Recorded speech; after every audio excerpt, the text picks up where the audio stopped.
Fire Rescue. Isang ka-goosebumps natin ang nagsuggest ng video na ito na nanggaling sa page ni Sent Salado.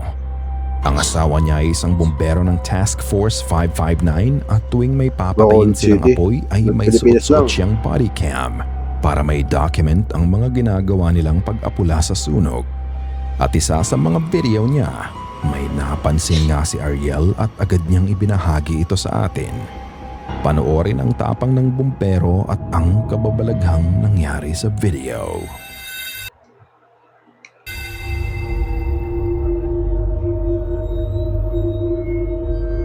Ano kaya makikita sa bahay na nasunog?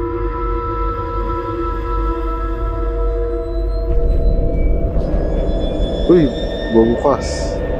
Di, sa paghahangin yan eh. Hindi ko sure. Oh! What the fuck? Nagbukas. Nagsara.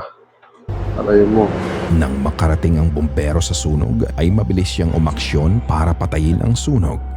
Ngunit pansinin ang pinto ng bahay sa harapan niya.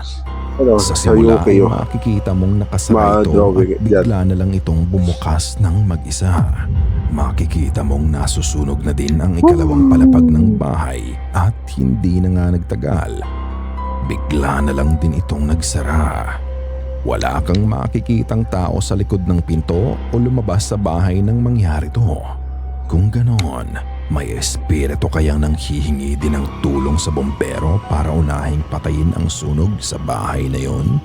O maaaring air pressure lang to dahil sa malakas na apoy ng gusali? Kung ano man ang dahilan nito, maging espiritu man o air pressure, ang mahalaga ay ligtas nilang napatay ang sunog noon. At gusto ko lang sabihin na saludo ako sa mga kabayanihan ng ating mga bombero dahil sa katapangang ipinapakita nila.